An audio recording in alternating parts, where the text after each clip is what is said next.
¿Qué tal? Muy buenas noches para todos, bienvenidos. Comenzamos con una nueva edición de Todas las Voces. Daniel Castro está de vacaciones, así que le deseamos un merecido descanso. Y también tenemos alguna variante en el panel. Laura Raffo tenía compromisos laborales, pero ya hay una cara conocida, ya parte del staff.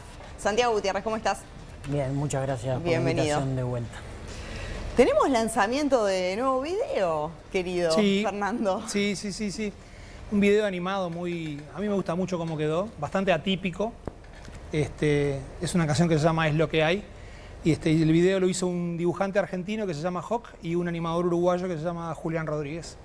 Ya pasé el chivo. Bien, invitamos a ver este nuevo video del Peyote. Felicitaciones. Gracias. Pancho, Eduardo, ¿cómo andan? ¿Qué tal? Muy bien. Bienvenidos. Comenzamos con el primer tema que les proponemos para hoy, para poner sobre la mesa. Es un proyecto que tiene media sanción, se aprobó la semana pasada en la Cámara de Diputados y lo que plantea es la internación de adictos por voluntad anticipada. Un tema que tiene larga data, que divide bastante las aguas, que pone el tema de la libertad sobre la mesa, así que empezamos con este disparador. A 4 años de ser presentado por primera vez, la Cámara de Diputados aprobó un proyecto de voluntad anticipada para la internación de personas en situación de consumo abusivo de drogas. El proyecto, que ahora pasará a la Cámara de Senadores, tuvo 54-94 votos. No contó con los votos del Frente Amplio, el Partido Independiente y algunos legisladores del Partido Nacional. El proyecto establece que toda persona mayor de edad, psíquicamente apta, que padezca adicción a las drogas, en uso de su plena capacidad determinada por profesionales médicos psiquiatras, podrá expresar su voluntad de ser sometido a una internación para recibir un tratamiento de desintoxicación, rehabilitación y reinserción social. Las condiciones y la duración serán indicadas por el médico y el equipo profesional tratante. La diputada colorada Anivia Reich defendió el proyecto. Las familias nos dicen que es muy común que cuando hay un adicto generalmente les pida por favor ayuda para salir de esa situación, ven que se están degradando físicamente, cognitivamente, no quieren vivir más así porque pierden el trabajo, los amigos, la familia, quieren volver a recuperar la vida que tenían, algunos de ellos, y cuando llega el momento y están bajo los efectos de la droga se niegan a poder internarse, entonces la familia está un poco tiene muchas dificultades para poder implementarlo en forma rápida. En la misma línea se manifestó Lucía Echeverri del MPP. ¿Qué es lo que prevé esta ley? No garantiza el tratamiento, no garantiza un proceso terapéutico, no garantiza los dispositivos, ¿verdad? Sobre todo para quienes no tengan recursos para poder financiárselos. ¿Qué es lo que establece? Que esa voluntad firmada con anterioridad va a prevalecer sobre la base de que los familiares lo soliciten y que los médicos avalen que eventualmente podría haber un daño, lo cual en un proceso de consumo problemático de adicción siempre es un riesgo latente, ¿verdad? Entonces no hay condiciones. El diputado del Partido Independiente Iván Posada entiende que esta propuesta genera de alguna manera un espejismo porque en realidad no va a brindar salida a los problemas que tienen las familias y las personas que tienen adicciones. Si generará debate este tema que incluso en la Junta Nacional de Drogas y en ACE no hay unanimidad de opiniones. Eduardo Brenta, ¿vos qué opinás? ¿Por qué el Frente no acompañó este proyecto? Bueno, primero porque en realidad todo lo que se expresaron respecto al proyecto, tanto la Secretaría Nacional de Drogas, el exdiputado Rodrigo, que es el actual director, como el área específica de ACE, el doctor Porciúncula, que representó a ACE en esta ocasión, como todas las organizaciones no gubernamentales que pasaron por la comisión. Yo creo que fue unánime la opinión que en realidad el proyecto no apunta a la solución de fondo, ¿no? Yo creo que lo primero que hay que reconocer es la enorme dificultad que enfrentan las familias que tienen en su seno a alguien con esta problemática, ¿no? Porque la adicción lleva a la persona a cometer, a robar a sus familiares, a generar situaciones de violencia, o sea, nadie está negando el problema, ni la envergadura del problema, ni la problemática familiar que genera. Lo cierto es que la solución no puede ser la generación de una expectativa que luego no tenga respuesta, ¿verdad? Entonces, lo que se ha señalado desde las autoridades actuales, ¿no?, de ACE, de la Secretaría Nacional de la Droga y demás, es que esta no es la solución. Primero porque tiene costos muy importantes, el costo de un certificado notarial inicial parece menor, pero son casi 16.000 pesos el costo de este certificado. Claro, porque tiene que estar que la certificado, familia, ¿no? Exactamente, tiene que haber un escribano que acredite cuando se supone que está en condiciones. Habría que definir cuándo está en condiciones, además, ¿no? Es una definición dificultosa. Luego, tiene que el proceso de internación es a cargo de la persona o de la familia o de quien se haga cargo. Por lo tanto, esto tiene un costo y es un costo importante.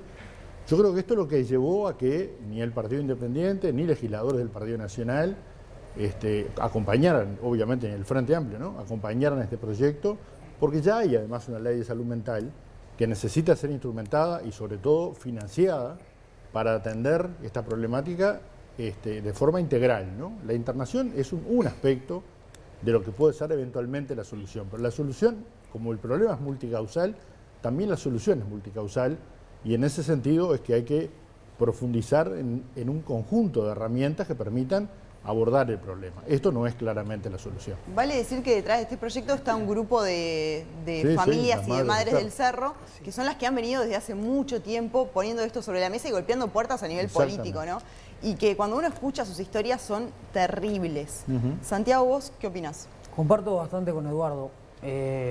Creo que se da una señal política de que este es un tema relevante y por eso se da el pasaje de la Cámara de Diputados a Cámara de Senadores, incluso con votos a favor que tienen argumentos en contra, entendiendo que se puede mejorar y acoplar un poco más el proyecto, que tiene algunas carencias importantes.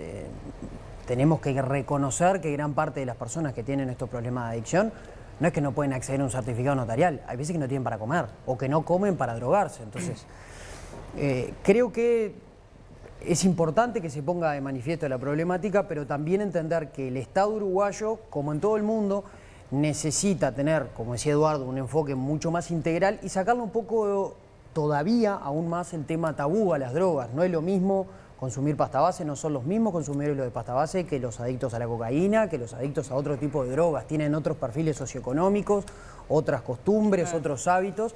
Y obviamente la rehabilitación es distinta. Entonces creo que todavía nos falta mucho, porque además, como también bien decía Eduardo, y falta hacer cumplimiento a la ley de salud mental, todos estos problemas tienen detrás, seguro, carencias en lo que tiene que ver con la salud mental.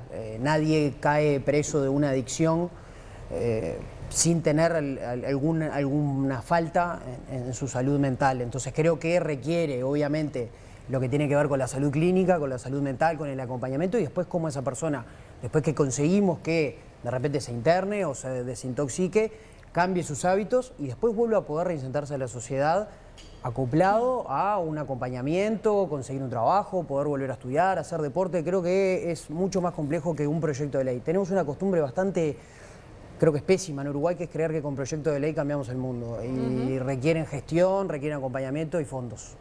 Bien, vamos a volver a ese punto que está bien interesante. Fernando, también un punto más que está sobre la mesa y es esto de la libertad, ¿no? Si está en juego la libertad, en definitiva, de la persona.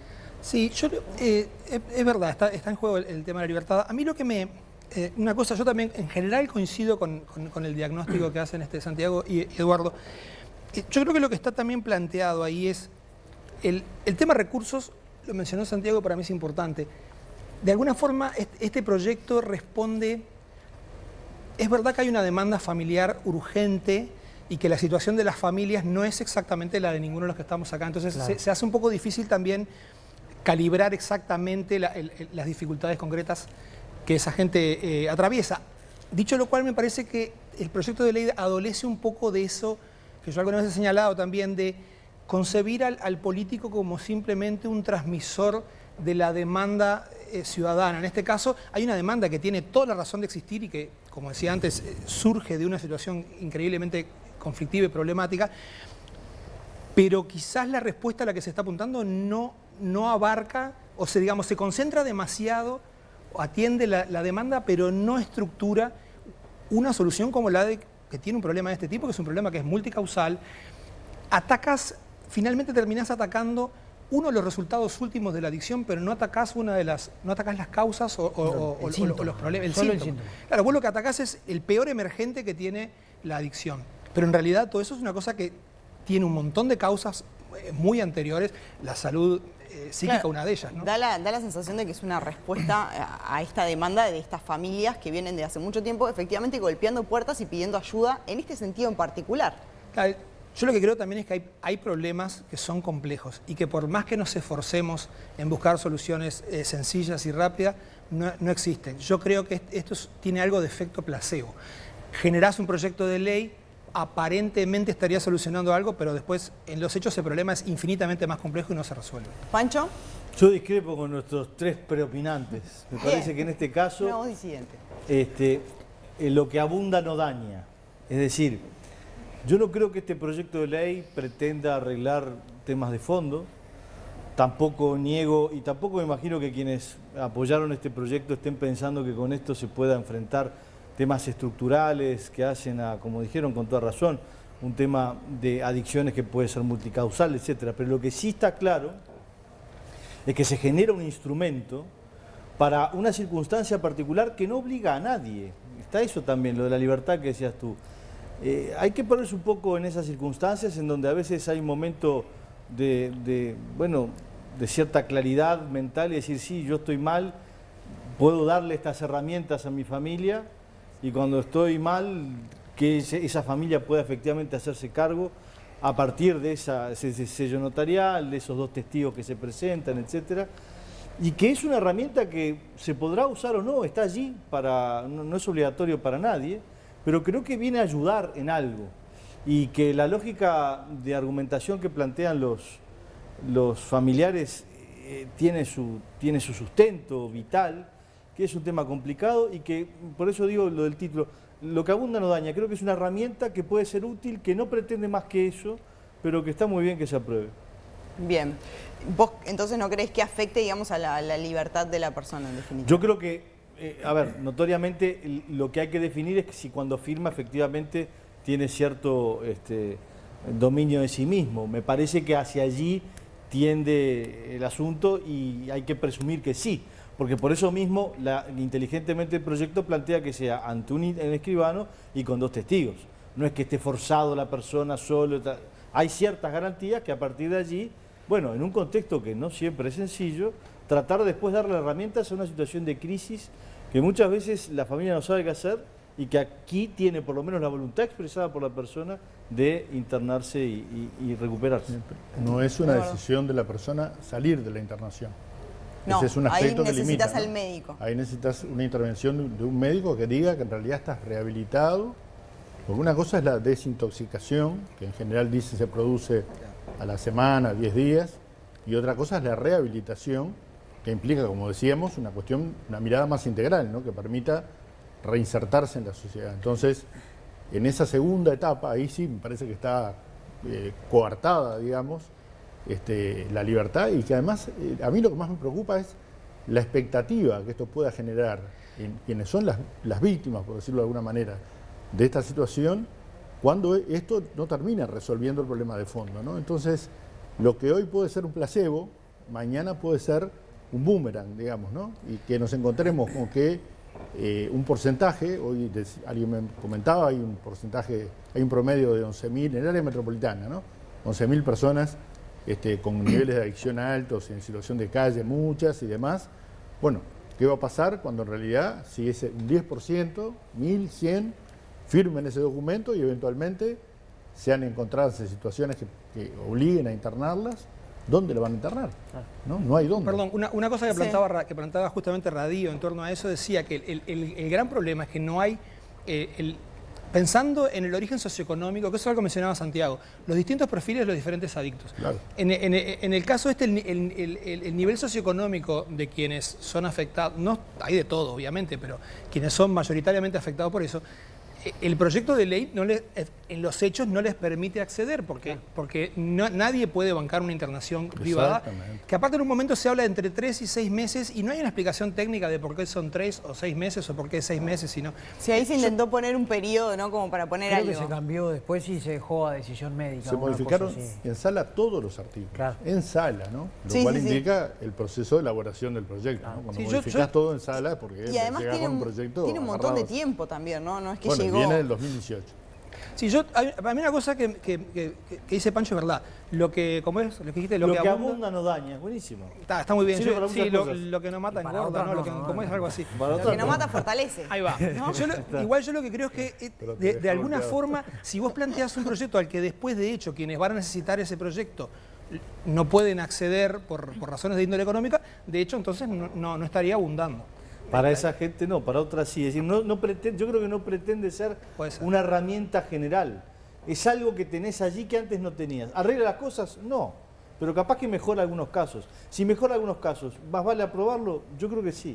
Ahora, mirás, es poco, lo que te estoy planteando es poco ambicioso, sí, es poco ambicioso. Pero me parece que es mejor tenerlo que no tenerlo. ¿Y no sería mejor desarrollar aquellos aspectos de la ley es mejor ser sano de higiene que mental que no se han desplegado aún, Claro. etcétera? Hay un punto ahí también y es qué es lo que estamos haciendo hoy por ellos, ¿no? Porque, por ejemplo, hoy no hay un centro de referencia para adicciones. En su momento el Portal Amarillo marcó allí un camino.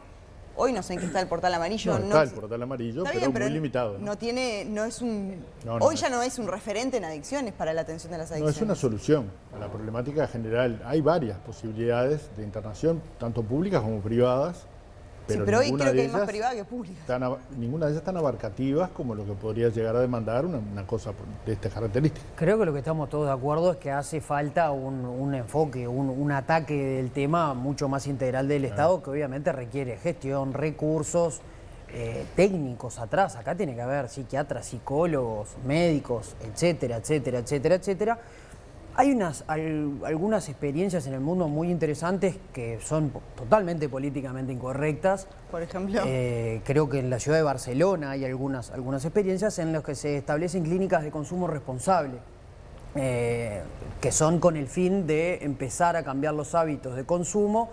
En lugares seguros, en ambientes seguros, se suministra la droga que la persona tiene la adicción. Sí, las jeringuillas. Las jeringuillas, tenés un todo lugar para irte a bañar. Tenés el gran conflicto que generó eso es que ningún vecino quería eso en su barrio. Claro. Es como un contenedor. Con médicos. Claro, pero hay un dispositivo que efectivamente... Claro, pasa que yo no sé si Uruguay estamos... A mí me encantaría, me parece que es la solución Por buena, eso pero no dije es- el tema del tabú, ¿no? Y creo que ha dado buenos resultados. Estuve investigando un poco al respecto y da muy buenos resultados porque el ambiente seguro, primero, saca una cantidad de riesgos de estar en la calle, de materiales antihigiénicos completamente, etcétera, etcétera, etcétera, etcétera. Productos de calidad, entre comillas, obviamente, y también se empiezan a bajar paulatinamente las dosis y empezar a cambiar los hábitos. Hay clínicas educativas, hay experiencias con trabajo, digo, es un enfoque mucho más integral que requiere, como lo que decía antes, ¿no? Cuesta mucho Inversión. más plata. Claro. Exactamente. Cuesta Profesionales. mucho más plata y nos puede llevar a discutir eso. Pero, si esto nos llevó por 4 supuesto. años, imagínate Pero eso. creo que lo principal es romper un poco el molde del tabú de todas las drogas son lo mismo, todas las drogas son un espanto, todas las drogas destruyen la sociedad y la única solución es cortar en seco, desintoxicar y como una terapia de shock. Hay algunas experiencias en el mundo que no son por ese lado, de vuelta, son políticamente incorrectas, pero aparentemente dan buenos resultados. ¿Por qué creen que no se ha avanzado con la ley de salud mental? ¿Es solo una cuestión de recursos? Bueno, hay muchas dificultades. Una de ellas, por ejemplo, es la carencia de psiquiatras que hay en el Uruguay, ¿no?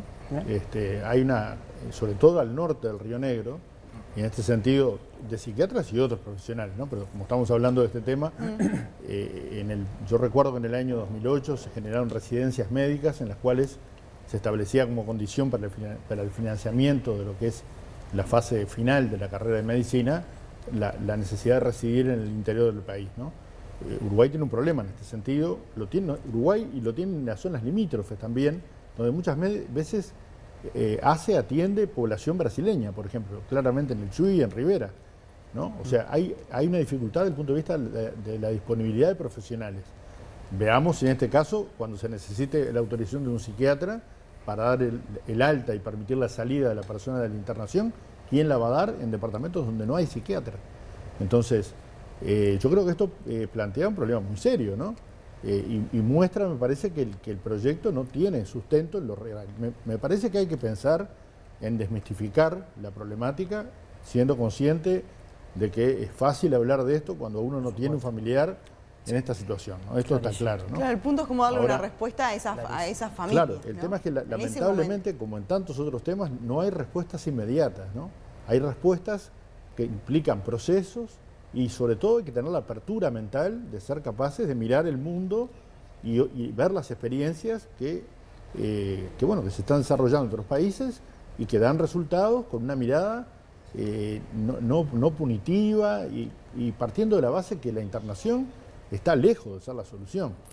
Y en lo inmediato resuelve el problema de sacar a la persona del entorno familiar, pero no resuelve para nada el problema. Ahí, yo me imagino una madre que nos está mirando ahora, sí, claro, y que mientras el proceso avanza y los años avanzan, perdió a su hijo. No había nada más fácil que decir que esta es la solución del problema. No, está claro, el punto es por allí cómo efectivamente tomar el toro por las astas y encararlo. Yo creo que el fondo es el abordaje integral que tiene la Ley de Salud Mental y la dotación de recursos humanos y materiales para implementarla y llevarla adelante, ¿no? Y esto implica al sector público y también al sector privado, ¿no? Que tiene un rol importante a jugar en esto. Bien, Pancho, ¿algún otro comentario? Y que lo mejor es enemigo de lo bueno, es decir, está bien, siempre es mejor tener más plata, poder dedicarle recursos, tener planes que impliquen, por ejemplo, hacer una evaluación a esta altura de qué consecuencias tuvo, por ejemplo, la legalización del consumo de porro en las farmacias.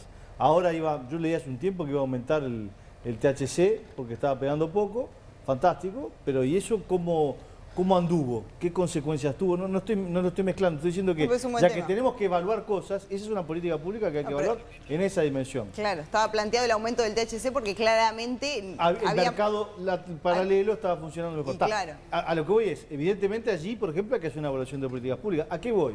Que hay mucho para mejorar. Pero ese es el ideal de las cosas. Yo creo que esto es concretito, no es obligatorio, porque parece como si fuera que hay que firmar. No, aquel que quiera, aquel que se sienta, aquella familia que pueda. Bueno, es una herramienta más.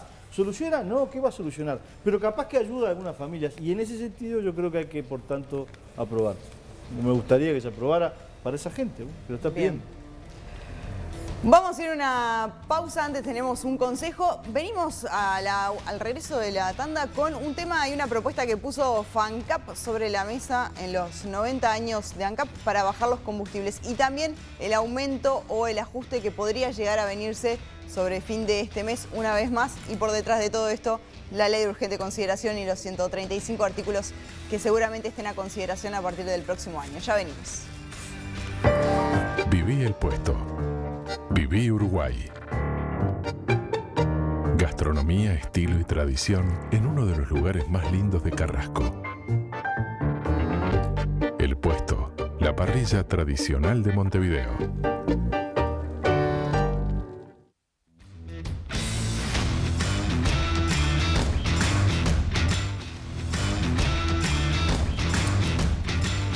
Seguimos en todas las voces y ahora ponemos otro tema sobre la mesa. Esta propuesta de FANCAP que la semana pasada en el Parlamento, en compañía del PIT-CNT, y cuando se celebraban los 90 años de ANCAP, pusieron sobre la mesa. Vamos a repasar los principales puntos que están en debate. Lo que proponemos es sustituir impuestos regresivos como el IVA y bajar el IMESI a la mitad, y sustituir, digamos, esa renuncia fiscal por un mayor gravamen al capital.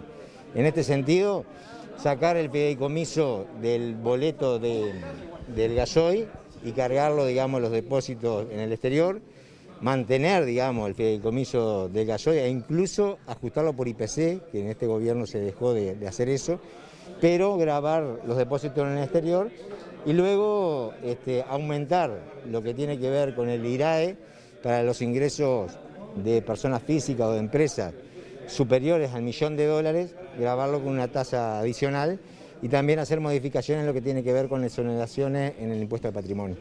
El otro día el presidente de la República preguntaba en rueda de prensa que le dieran un motivo para ver de la LUC que haya sido que haya generado perjuicio justamente a la población. La verdad que nunca decía tanto estar en su lugar. Quería tener un micrófono para responderle. Los combustibles, señor presidente. A partir de la aplicación de la LUC, el gasoil aumentó casi 25% y la nafta casi 30%. Está más que demostrado que este camino fracasó y va a seguir fracasando, porque si no aumentó el 1 de octubre fue porque de alguna manera manipularon el criterio técnico que ellos mismos construyeron, el PPI. Seguramente el 1 de noviembre van a tener que volver a subir los combustibles. La gente no aguanta más esto. Y lo que no se puede, digamos, disfrazar, es que hablan de transparencia, pero sin embargo, para cumplir objetivos políticos, pasan manipulando los criterios técnicos que ellos forman. Acá necesitamos que los combustibles bajen y la propuesta de la Federación va en ese sentido. Bueno, allí lo escuchaban. ¿Es viable esto que está sobre la mesa? Santiago Gutiérrez. Para mí no. Me parece un saludo a la bandera. ¿Por qué? Un mensaje para su barra, me parece, me da la sensación. Primero, antes que nada, celebro que el sindicato, que la Federación ANCAP manifieste su descontento mediante propuestas, por más que yo no las comparta. Me parece un cambio de actitud o una actitud distinta a otras que han tenido que es válido considerar. Me parece que de este tema, como cuando hablamos de la desmonopolización de los combustibles, como cuando hablamos de todo lo que rodea el universo ANCAP, el Portland, etcétera, etcétera, siempre nos perdemos de dar la discusión de fondo que es cuál es la agenda relevante del país, cuál es la visión estratégica que queremos para Uruguay. El mundo está cambiando, me parece que la pandemia pone un punto final a una época y le da comienzo a otra, y el mundo va cada vez más rápido hacia salir de los combustibles fósiles, productos verdes, etcétera, etcétera. Y creo que tenemos que dar esa discusión mucho más fuerte que cuánto sale el litro de nafta y cómo hacemos para que el Portland valga tanto me parece que nos estamos olvidando por lo urgente de lo importante. En ese sentido, ¿cuál es? Y me baso en un análisis muy interesante del economista Gonzalo Márquez, que vi el otro día. ¿Cuál es la rentabilidad social, entre comillas, de hacer esta rebaja sin entrar en de dónde se sacan bajar el IMESI y bajar el IVA, de dónde si es grabando en el exterior o bueno, sin entrar en eso? Cerca del 70% de la rebaja que se aplica al IMESI o al IVA la toman el quintil 4 y 5 de la población, es decir, las personas que más pueden pagar. Entonces estamos subsidiando de alguna forma el 70% de esto está destinado a gente que es la que puede pagar el litro de nafta. Socialmente el costo de esto no tiene sentido. Y además atenta hacia donde creemos que Uruguay tiene que ir y que puede ser vanguardia en el mundo, que es hacia la movilidad sustentable. Ya somos, de alguna forma, vanguardia en producción natural, en bienestar animal, en una cantidad de cosas. Creo que nos queda pendiente el tema de la movilidad sustentable y esto obviamente iría en contra. Pensando obviamente de vuelta en visión estratégica. Después en cómo se manifiesta respecto a la LUC, respecto a una cantidad de enunciados que dijo Rodríguez, tengo muchas cosas más para decir, pero me parece que lo primero es lo primero. Eso. Eduardo Brenta, ¿es viable esta propuesta? Yo creo primero, quiero decir que desde el 2015 para adelante debo haber escuchado no menos de 5 o 6 veces, 5 o 6 propuestas del actual secretario de la Presidencia, el doctor Delgado, respecto a la rebaja de los combustibles. En el año 2017 se le entregó al presidente Vázquez una propuesta de reducción del 13% del precio de los combustibles, en momentos en que el petróleo estaba casi en su punto más alto. También en el 2019 se le entregó una propuesta de reducción de los combustibles, partiendo de la base que el superávit que ya ANCAP tenía, porque había sido recapitalizada anteriormente, por lo tanto ANCAP se encontraba en una situación saneada desde el punto de vista económico, esos 88 millones de dólares que había dado de superávit, se decía que eran el sobrecosto que pagaba la gente por concepto de sobreprecio de los combustibles. Resulta que cambió el gobierno, hubo un incremento del casi el 30% de los combustibles en las naftas, lo único que en el último momento no subió fue el supergas, todo lo demás se incrementó. Yo creo que luego se analizaron los costos, esto me parece que es relevante, ¿no? Compartiendo el hecho de que la Federación ANCAP generó una propuesta que se puede compartir o no. Yo creo que este rol lo tienen los sindicatos desde 1964, del Congreso del Pueblo, si no me equivoco, donde se han hecho planteos respecto a la coyuntura nacional y a una suerte de soluciones para la crisis que el país atravesaba en ese momento. Por lo tanto, me parece que es lo mejor del movimiento sindical. En general se habla del movimiento sindical desde la lógica del palo en la rueda, ¿no? Bueno, acá tenemos un movimiento sindical que propone cosas que se pueden compartir o no, pero que propone cosas como lo ha hecho históricamente.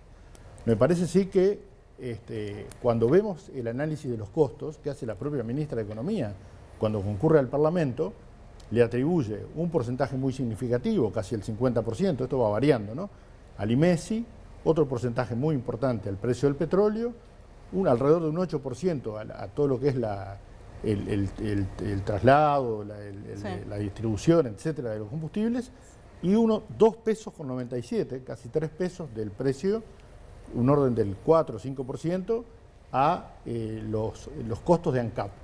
Quiere decir que la lógica de desmonopolizar ANCAP no es claramente la solución para el problema del precio de los combustibles, dado que el peso del costo de refinación es un costo ínfimo en relación al peso que tienen los tributos y el costo del precio del petróleo. Ahí lo que dijo el presidente de ANCAP la semana pasada es que los negocios que no son monopólicos, o sea, que están en competencia, son los que en este primer semestre, por ejemplo, no dieron pérdida, ¿no? Por lo tanto, no hay que tapar otros agujeros que genera, por ejemplo, Portland.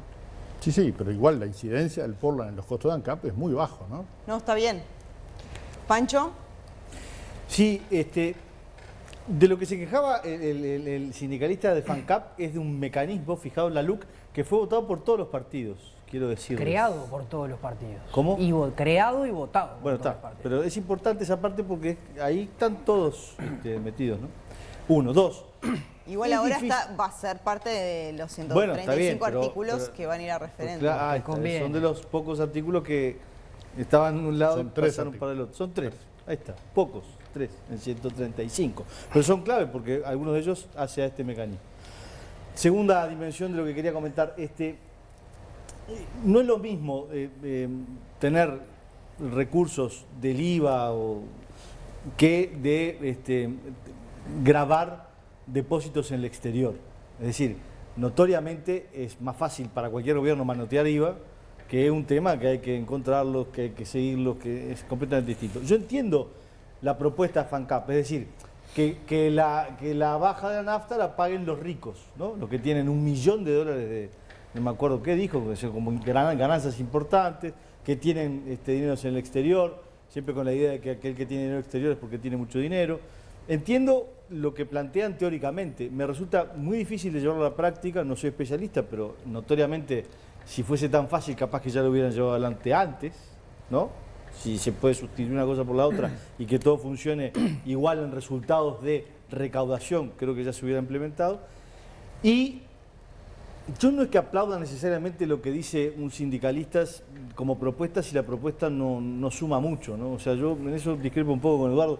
No me parece que toda propuesta de sindicalismo del 64 para acá haya sido positiva para el país o beneficiosa.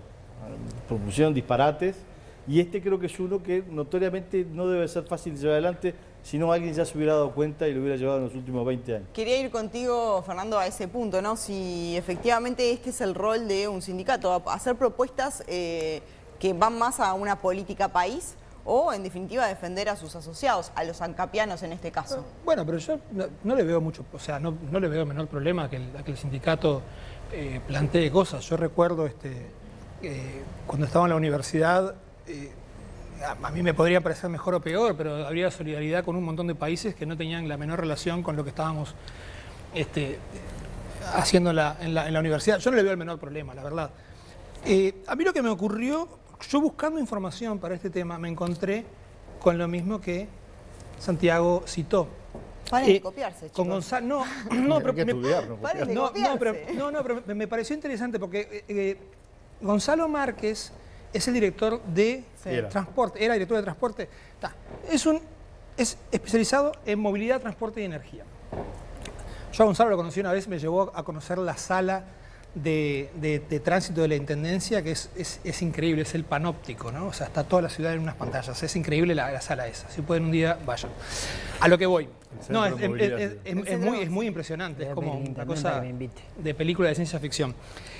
Él señala 2 cosas que para mí son interesantes y que tienen que ver con lo que decía Santiago. Más allá de la discusión de dónde vas a sacar esa plata, ¿de verdad querés usar esa plata para bajar el precio de la nafta? Él mencionaba 2 cosas. Decía, ese dinero puede ir, por ejemplo, a el tema de los asentamientos, que es un tema que está en la mesa, o el Sistema Nacional de Cuidados. O sea, dos prioridades sociales que están precisando dinero y financiación. Entonces, la pregunta que se hacía es, ¿de verdad queremos que ese dinero repercuta? Entre otras cosas, por lo que decía Santiago, quienes pagan ese combustible son quienes efectivamente pueden pagarlo. Pero además lo decía en el sentido de, ¿existe alguna clase de política de Estado en ir en la dirección de volver nuestra matriz energética más verde? Entonces, cuando vos bajás el precio de la nafta, lo que estás incentivando es el uso del coche particular. Entonces, vas en sentido contrario de los planes de movilidad que se han venido desarrollando, sobre todo a nivel de la Intendencia, pero en realidad es uno de los pocos proyectos país que existen por una cuestión simple. En algún momento va a dejar de ser sostenible el utilizar una economía carbonizada, no sé cómo dice, tiene una palabra... Combustibles fósiles, no sé. Claro. Sí. Entonces, lo que él decía y que me parece interesante es eso. Hay que pensar un poquito más allá de dónde encontrás simplemente la financiación. Y pregunta uno, ¿realmente querés usar el dinero para bajar el precio de la nafta? Claro. ¿Querías No, hacer una pregunta? un comentario nomás. Volkswagen, Ford, Mercedes-Benz y no sé qué otra automotora líder del mundo ya anunciaron para 2030 o los que más lejos, 2050, que no van a construir más coches a combustión interna. Claro, pero imagínate cuando eso nos va a llegar a nosotros. O sea, falta un montón y No el lo punto van a es que hacer. lo técnico está muy bien, pero también hay un tema político y es lo que se Ni impone. que hablar. Y es, efectivamente, el bolsillo es el órgano, como dice, más sensible y claramente todos los meses estamos teniendo un ajuste en el precio de los combustibles. Entonces, y ese es el tema de fondo que está detrás, ¿no? Obvio. ¿Esto es sostenible?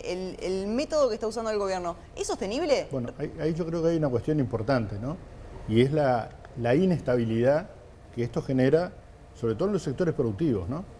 Porque en realidad se supone que esta fórmula daría incrementos y podría dar rebajas en algún momento, ¿no?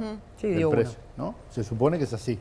Veremos Claro, si hay pero rebajas está muy en algún atado el momento. precio Ya hubo del Exacto. petróleo y este mes todo indica Que ha iría a subir. subido, ¿no? Bueno, por Y eso de digo, hecho el mes pero pasado se aguantó ahí, pero El Bajó mecanismo 40 en sí, centavos. pensemos en quien tiene un emprendimiento productivo, quien usa mucho combustible para la parte energética y demás. Bueno, yo creo que esto ha generado mucha incertidumbre, porque esto implica mover los costos permanentemente del que tiene un emprendimiento productivo. Entonces, me parece que el mecanismo no es adecuado, ¿verdad? Primero, no está dando los resultados previstos, ¿no? Que era que teníamos el combustible más caro del mundo y por tanto era el precio de paridad de importación, implicaba bajar. El resultante fue que subió, ¿no? Entonces, en verdad ahora era transparentar, no solo subió, sino que bimensualmente como máximo, se puede hacer al mes o bimensual como máximo, hay que ajustarlo a la baja, a la alza. Entonces, aquel que está produciendo, ¿cómo maneja sus costos en relación a esto? Olvidémonos del aumento, que ya está demostrado, ¿no?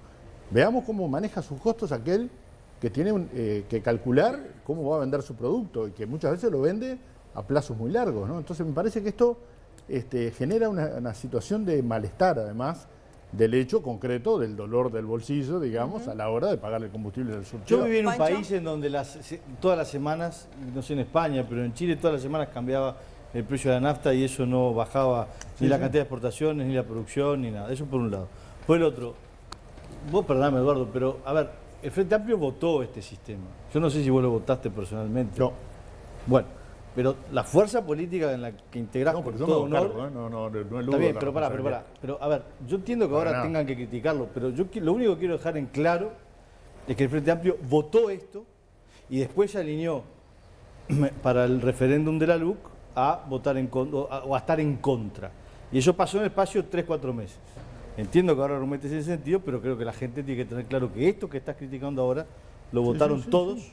hace Como hemos, 6 a meses. ver, como con los partidos políticos han cambiado de opinión Sin respecto a ninguna muchos duda. temas. Lo que pasa es que Eso a mí no lo que me parece rarísimo es lo rápido. Pero bueno, no, cada lo uno rápido hace lo que tiene quiere. que ver No, con perdón, una yo le voy a negociación. Cada uno hace lo que decir, quiere. digo, sin ofender a nadie, es oportunismo.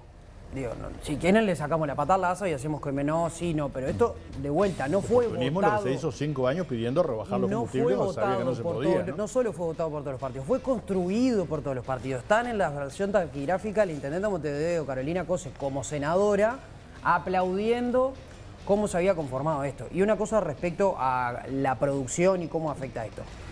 En un país como el nuestro, mayoritariamente agroexportador, cuando suben los combustibles es porque subieron las materias primas.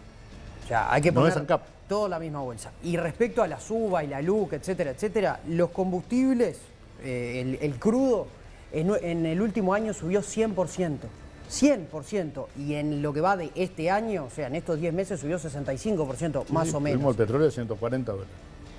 Cuando el Las Delgado naftas, pedía rebajar. los combustibles no subieron lo que subió el crudo, digo, para ponerle. Y si hubiera gobernado otro, si hubiera sido otro el arreglo, gobernara otro y no hubiera precio de paridad de importación, el combustible iba a subir igual, porque es imposible que el petróleo pase de 60 dólares a 85 o de 40 a 90 y no suba la nafta. Esto es un país tomador de Un precio, aumento ¿no? del IMESI también.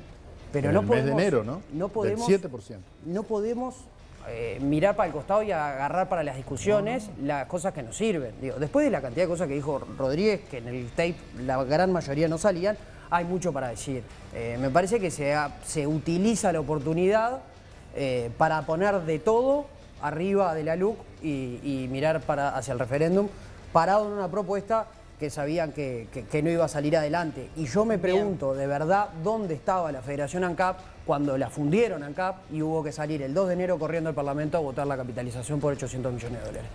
El tema combustible sin duda va a estar sobre la mesa de cara al referéndum y sobre todo ahora, a fin de mes, cuando tengamos un nuevo ajuste seguramente en No el aumento de los precio. combustibles. Vamos a una tanda y al regreso voy a aprovechar que hoy son todos hombres en el piso, vamos a hablar de política y fútbol. ¿Por qué se politizó la salida de Oscar Washington Tabárez? Me lo van a explicar ustedes cuatro. Ya venimos.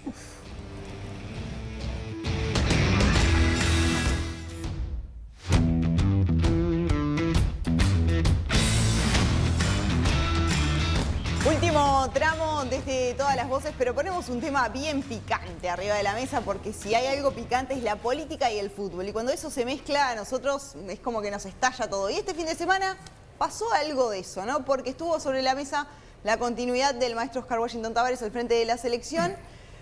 Y no solo se debatió en la interna de la Asociación Uruguaya de Fútbol, sino también en otros ámbitos y sobre todo en las redes sociales. Y terminó el tema politizado. ¿Por qué? Fernando Santulo, ¿por qué? ¿Qué pasó? Especialista. Especialista en fútbol. Especialista en... especialista en en sociedad. fútbol. No, yo diría que recién cuando A ver, hablaba- estuvo mezclado muchas veces fútbol y política, Siempre, ¿no? sí, A ver, siempre, obvio. siempre, Está. siempre. Claro. Cosa que no deja de ser llamativa si uno piensa que además la AUF es una organización privada. A mí me resulta, o sea, llamativa. Quiero decir, entiendo el rol que ocupa el fútbol. Me pasa a mí, ¿no? Yo grito delante de la televisión y también todo ese tipo de cosas. Cuando juega Uruguay y algún otro cuadro, no mucho. Pero lo que digo es, no deja de ser las decisiones que toma una organización privada Claro. en un ámbito que es el de las organizaciones privadas. Lo de politizar el fútbol, bueno, no tanto, ¿no? Después de la salida de Bauzá, eso quedó... pasamos de futbolizar la política a politizar el fútbol. No deja de ser un logro haber logrado completar el círculo y haber logrado que absolutamente Es como todo... el hidrógeno verde. Digamos. Claro, haber logrado que todo absolutamente quede separado y partidizado. Igual, a mí me parece que ya en el caso de este fin de semana llegamos a unos niveles de absurdo que son Total. delirantes. Hubo ¿no? grieta. Sí, a Pancho le gusta usar lo de la grieta. A mí lo de la grieta me parece siempre como uno... Es como cuando importás No, lo está bien, peor, pero había lo dos peor bandos. de... O sea, no le llamen siempre hay dos grieta. bandos, pero es como Peñarol y Nacional. Bueno. O sea, lo que hicimos fue lograr el enésimo Peñarol y Nacional, inclusive cuando estamos hablando de la selección, que supuestamente era aquello que nos unía y que no sé qué. Bueno, no es tan cierto. Llegado a cierto punto, también hay lío con la selección. ¿Por qué se politizó, Pancho? Bueno, ¿Y por qué hay una asociación, a ver, del Frente Amplio con Tabárez, ¿no? bueno, Porque eso es bastante evidente. Bueno, pero ¿por Tabárez qué? es afín al Frente Amplio, siempre lo fue. Vamos. Pero Así nace era por Colorado.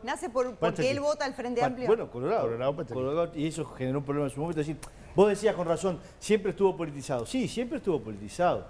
Y por lo general, en momentos de crisis salía el tema político, quién estaba aquí. Acordate que Tabaré Vázquez que iba a ser presidente de la AUF y no pudo. O sea, Como el Wilson. fútbol tiene un peso enorme en la opinión pública, todos sabemos que eso Sí. está muy, muy ligado. Tabárez efectivamente es del Frente Amplio y quizá haya un entendimiento de que parte de la banca, entre comillas, del apoyo, digamos, para que perdure como nunca nadie perduró en el cargo de la selección uruguaya sea porque tuvo también un respaldo político. Yo no creo que sea tan así. O sea, si no hay resultados, hay que irse. Y creo que justamente ese es el problema. No hubo resultados, o por lo menos hubo un baile importante con rivales que siguen siendo para el uruguayo normal los rivales de verdad. Pues está esa construcción de que no es Argentina, que es Chile. No, mentira. Argentina sí siempre fue nuestro rival, sobre todo Argentina. Perdón, y pero por lo general nos han bailado. O sea, no es que nos hayan bailado por primera vez. Pero Uruguay ha ganado partidos claves. Totalmente. Y bueno, está bien. Pero si mirás los números, no es que sí, esto esté Argentina pasando ha ganado con Tavares. más, pero Uruguay ha ganado partidos claves. Entonces, el problema es que, bueno, en fin, dejémoslo, pero en todo caso, está claro, sí, pues si puedo ver una tabla. No, pero discútanlo. Pero es verdad, o sea, Argentina ha ganado los últimos partidos, pero partidos relevantes como la semifinal del 87, la semifinal del 11, se la ganamos nosotros en Argentina. O sea, hay un player que es totalmente equitativo. No, esa pica existe. Esa pica existe y es porque hay fuerzas paralelas y más o menos equitativas. El tema es cuando, bueno, es que las hubo siempre. Está bien. Messi también jugaba en el 11. No, pero opina Fernando, ¿qué quieres decir? Vos no Decila, compartís. liberate, Fernando. No, yo estoy de acuerdo con una cosa que dijo. No, estoy de acuerdo con una cosa que dice Pancho y que es verdad. Siempre que hay una crisis, la política surge en el fútbol. O sea, si hubiéramos empatado con Brasil o ganado con Argentina, el asunto no estaría sobre. Claro, no te importa a quién vota Tavares. No importa nada. Entonces empezás a meterle esa lupa porque tuviste malos resultados deportivos. Sí, y es popular, ¿no? Yo creo que a nivel dirigencial y eso no entra. Pero sí a nivel popular empieza el tema de que sí, que lo que pasa es que es de izquierda. Yo no creo que eso sea institucional. Yo escuché sorprendentemente, vi el domingo en la mañana, actores cómicos, ¿no? Que tienen programas cómicos en la radio, opinando sobre fútbol. Programas que hace 20, 25 años están en la radio, hacen siempre lo mismo. O periodistas que hace 50 años en periodismo deportivo, con un discurso de que hay que renovar, cambiar. Y luego no se van. Ninguno de ellos se va, ¿no? Todos quedan clavaditos en la silla. Decilo, ¿no? Entonces, me parece sorprendente, primero, que un programa deportivo invite a un actor cómico. La verdad me parece bastante sorprendente. De cualquier forma, creo que llegó eso a un nivel exagerado, ¿no? Porque hoy escuchaba al presidente de la AUF mencionando que Uruguay está en zona de clasificación, a un punto del tercero. Es cierto que sufrimos 2 derrotas duras, ¿no? Sí, eso está claro. Que sufrimos 2 derrotas duras, que nos duelen a todos. Porque la selección nos une en el dolor también. En el dolor a veces, también, ¿no? sí, en la alegría y en el dolor. Ahora, que el proceso Tavares, y esto, yo que claramente soy del Frente Amplio, no lo voy a negar nunca, pero que el proceso Tavares cambió la imagen de la selección, que logró resultados, es innegable, me parece, ¿no? Sí. Resultados a nivel de América, a nivel mundial, ¿no? Generó una expectativa. Uno veía chiquilines que normalmente tenían camisetas de cuadros argentinos, brasileños, con el 9 de la selección de Suárez o el 10 de Forlán. Me parecieron brillantes las declaraciones de Forlán respecto a este tema, brillantes, como hoy escuché sensatamente al presidente de la AUF decir que nunca estuvo en discusión la continuidad de Tavares. Bueno, ahora, el circo mediático que se armó el fin de semana. Pero vos decís que es solo circo mediático. A ver, porque de adentro de los fogonean, siempre el circo mediático es lo más fácil. Yo lo desconozco. Peco de ignorante. ¿De dónde salía la información de la Asociación Uruguaya de Fútbol? Me gusta el fútbol, pero como espectador. También se pasó. Ahora, reconozco que dio para hablar todo un fin de semana y generar una tremenda polémica la continuidad de un proceso que sin duda va a estar en manos de Tavares hasta el final de este periodo y que seguramente nos va a llevar al próximo mundial. Opa, mandó un vaticinio. Bien, sí, que manda el Frente Amplio. No solo va a terminar, de eso estoy seguro, no solo va a terminar en el 2020. No sé. Vamos ahí al mundial. Todo, A ver, a mí me parece que hay como varias realidades paralelas en el micromundo del día Tavares, ¿no? Del día T.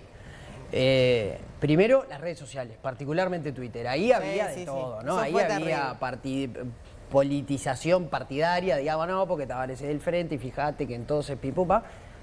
Había un pizarrón que decía Tavares se queda, la LUC se va, por ejemplo, bueno, ¿no? Bueno. Ponele. No, de todo. El ingenio popular no tiene límite, por suerte.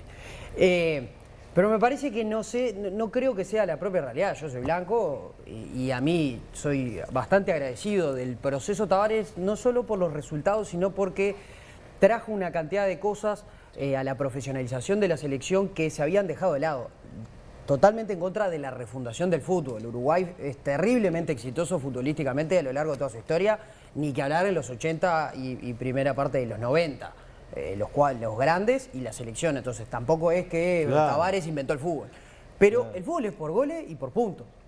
Y principio tienen las cosas y fin tienen las cosas. Yo creo que Tavares, por lo que ha logrado la selección, merece tener un fin con respeto. Pero cuando llegue será por los resultados adversos, no porque perdimos 2 partidos que podrían haber sido distintos. Sobre todo porque le pasamos el fierro caliente al crack que quieran, se lo damos a Guardiola con 6 partidos que quedan y capaz que no vamos al Mundial tampoco. Pero tiene que ser por resultados, eso que vos decís, o también hay veces que los procesos terminan y las cosas llegan a su final. Muy bien. Esto que decía Eduardo recién, Claro. ¿no? Nos atornillamos a las cosas y no damos por cerrados los temas. No. ¿Por qué? Sí, no, yo estoy de acuerdo, pero sin embargo me gustaría traer a colación algo.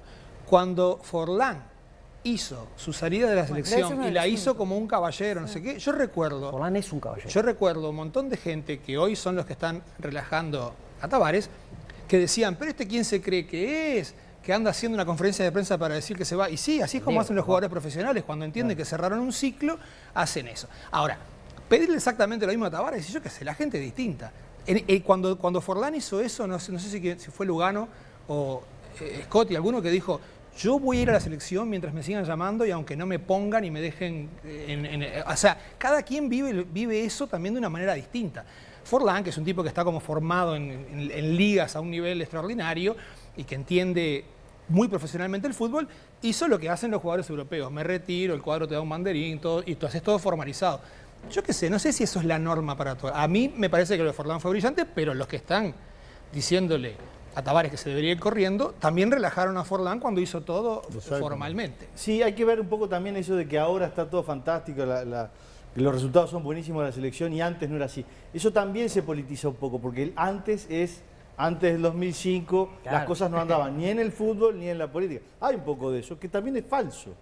Porque en el 83 salió campeón de Sudamérica, de América, en el 87, en el 95, en el 89 llegó a la final, en el 99 llegó a la final. ¿A qué voy? 95. Decir que Uruguay empieza a ser fantástico a partir del año 5 no es verdad.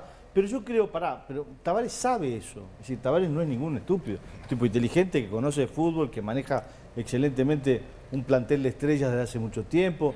A ver, me parece que es mucho más la parafernalia alrededor que el proceso propio de gente institucionalmente clave, que, sin embargo, quiero acotar, creo que se le fue un poquito la moto hasta Tacuarembó con el tema de los esfínteres después de Argentina. Y que eso generó parte del problema. Eso fue terrible. Eso generó parte del problema. Sí, claro. Porque eso calentó mucho. Un desplante, creo que Tavares se merece que le toleremos un desplante igual, pero hubo una irresponsabilidad gigante también del periodismo deportivo, sin entrar en quiénes sí y quiénes no, que daban por confirmadas cosas cada 15 minutos. Confirmado, Tavares no es más el técnico de la selección. Y allá iba toda la barra descontrolada, se fue el maestro, viene Santiago a Diego haciendo Aguirre. amigos. Tiene razón. Manosearon a Diego Aguirre que tiene un laburo en un cuadro. Sí, la vorágine esa de que pasaba un minuto a otro fue complicado.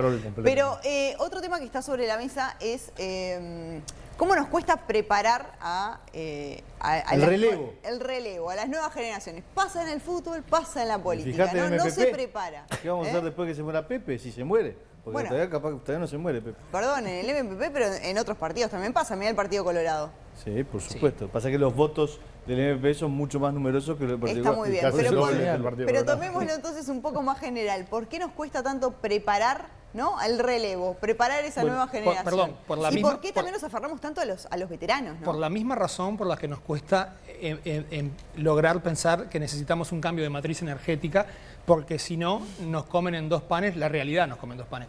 Para mí es parte de una cierta... tengamos Capaz que presente Pancho no está de acuerdo. Que hubo un cambio pero- enorme de matriz energética, ¿no? Sí, por eso. Pero nos cuesta Enorme. un disparate entender las urgencias que tienen los procesos.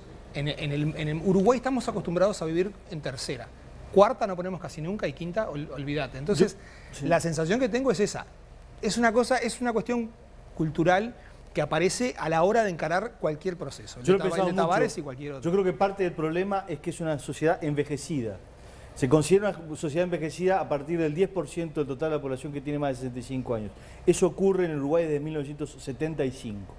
Y por tanto el peso de las generaciones mayores siempre es abundante, más abundante que en otras partes. Y eso implica que, digamos, los más veteranos no necesariamente se retiran porque siempre están como activos, porque es una sociedad en general envejecida que escucha a los viejos. Y los viejos no se terminan de ir nunca. Sí, pero para mí hay un tema más de fondo, incluso en la discursiva. Siempre los jóvenes son el futuro. Los estamos preparando para cuando sean viejos, porque antes no están capacitados. La joven promesa de 60 años que puede sacar la Porque presidencia. antes no están capacitados. No, Digo, claro. yo creo que en Uruguay ya a esta altura del partido hay muestras de sobra de que los jóvenes no solo estamos capacitados para estar en lugares de decisión, sino que lo hacemos de manera maravillosa, en términos generales. Y hubo un ejemplo muy claro que, sin entrar en blancos colorados, me parece que es el caso Sanguinetti. Sanguinetti podría haber elegido ser, y sin ser, no despreciando, un viejo sabio. Él podría haber elegido ser un asesor del Partido Colorado, que lo visiten los líderes, y él eligió estar con el chiche, con el joystick. Eligió tener el poder y no ser un asesor, un viejo sabio. Eso creo que es bien demostrativo de lo que pasa en nuestra sociedad. El caso Mujica es idéntico. ¿Por qué querían ser senadores? ¿Para qué? Perdón, ¿y decís que el caso Tavares también es así? No, el caso Tavares no es así. El salario es mayor, pero no es senador. No, bueno, Tavares es mucho más que presidente, Mucho mayor. pero tiene otras consideraciones. Primero porque la política no es el fútbol, a pesar de que todo es política, pero me quiero referir a esto. Tavares todavía puede ser ese viejo sabio y quedarse en la órbita de la AUF y poner a la Fiera Aguirre, a Álvaro Gutiérrez, a quien tengan ganas. Yo soy nacional, Gutiérrez no es nada mío, por las dudas. No estoy pasando el chivo. Son tantos los Pero sí. Pero me parece que hay un poco eso, ¿no?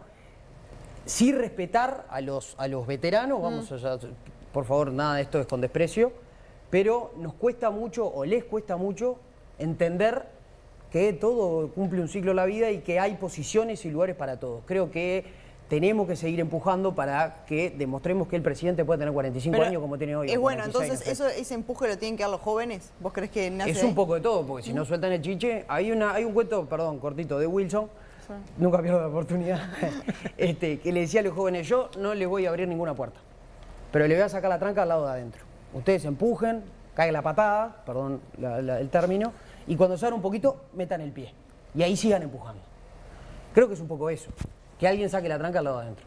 Eduardo, porque es un tema también, obviamente en el Frente Amplio también está presente y se mezcla, ¿no? Esto de que no preparamos y que también hay gente que por ahí se atornilla, Bueno, yo ¿no? creo Y que pasan todos en algunos los casos, ámbitos. recién se mencionaba Mujica, ¿no? Mujica hoy no está en el Parlamento y hay representantes de sobra, digamos, ¿no? Parlamentarios de primer nivel que han sustituido a Mujica en la actividad parlamentaria. Lo cual no significa que cada vez que Mujica habla, Claro, pero ¿a quién le van a todos los medios de consultar? comunicación ¿Quién toma las siguen decisiones? detrás de eso. No, yo no voy a decir quién sigue, eso es un problema del MVP. Todos lo sabemos. Pero, La pero me vertiente queda ahora va a claro tener que presidente. hay legisladores Del frente. de fuste, digamos, que han hecho todo un proceso, ¿no? Como también diría que Tavares ha ido mechando, ¿cuánto nos duele de repente no ver a Suárez en la cancha, ¿no? O a Cavani. Pero Tavares ha ido mechando, de hecho, a jugadores que han ido sustituyendo lo que fueron los ídolos de todo este proceso. Y creo que lo ha hecho bien, ¿no? Lo ha hecho sin sacar definitivamente, ¿no? Generando esas condiciones para que también los nuevos que entran, que es un desafío muy importante, vayan calzando los puntos justamente del desafío que tienen por delante. Entonces yo creo que ese es el proceso, la transición es el proceso, ¿no? Y me parece que es lo que Tavares ha manejado, no me quiero meter más en la política en este tema, a pesar de que está lleno de política, ¿no? Pero me parece que Tavares ha ido generando las condiciones para un proceso. Yo no voy a hablar por Tavares ni cómo va a dar fin él a su carrera. Creo que la ha manejado de tal manera que creo que va a tener un feel acorde a lo que ha hecho Tavares por el fútbol uruguayo, que es muchísimo, ¿no? Está perfecto, digo, más y sacándolo de Tavares, ¿no? Esto más conceptual de que claramente no solo desde el fútbol, desde la política y de otros ámbitos también, ¿no? Es como que también eso, no sé si es que hay un tema social o de que somos efectivamente un país envejecido que nos atraviesa en algunas cuestiones. Yo creo que si uno mira la realidad de Uruguay es la misma realidad de los países europeos, ¿no?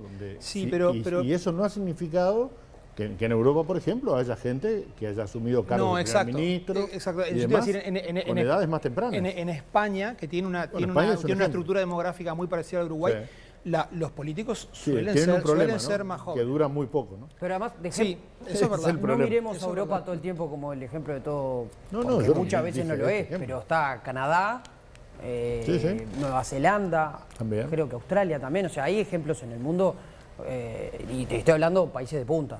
O sea, Sí, también, la segunda etapa del razonamiento que yo te hacía es, la primera es envejecido, la segunda, que es mucho más polémica, es, esos viejos, sobre todo en política, son de un talante, en todos los partidos, de una experiencia acumulada muy importante para ser fácilmente sustituidos. Claro. Ese es el tema también. Las nuevas verdad. generaciones también, no, capaz que, dicho con todo cariño, no están a la altura. O en algunos partidos sí, o en algunos sectores sí, en otros no. Es una altura alta lo que pasa, porque los veteranos que están son todos presidentes o lo fueron. pero siempre la altura es alta. No, siempre no. Hay veteranos que no tienen ninguna altura, son chiquititos. No, van por a ningún supuesto lado. que no, pero si estamos hablando de sustituir a expresidentes, naturalmente. Sí, lo que pasa es que tenés que tener una generación nueva que llegue a un protagonismo que lo sustituya. Eso es con evolución votos, y eso no propia es tan de la sencillo. vida y de los países. No Bueno, creo que sea. tenemos la Es un debate. musiquita, llegamos al final, el camino es la recompensa, cerramos ahí, Eso ¿no? no hay Ahí duda. estamos todos de acuerdo, ¿o Sí, no? pero el fútbol es por puntos. Ojo. Bien, hay que meter goles, digamos. Está todo Bueno. bien, pero sí. Muchísimas gracias, Santiago, a vos no te vemos Gracias el próximo a lunes, ustedes. gracias por acompañarnos y con todos ustedes nos encontramos el lunes después de, bueno, ya no sé ni a qué hora vamos, me perdí con la hora, Sopa de Letras En a la las mejor hora. 22:30 más o menos, mejor los hora. esperamos ahí A la para hora que nos del rating. acompañen. Chau, chau. Hasta luego.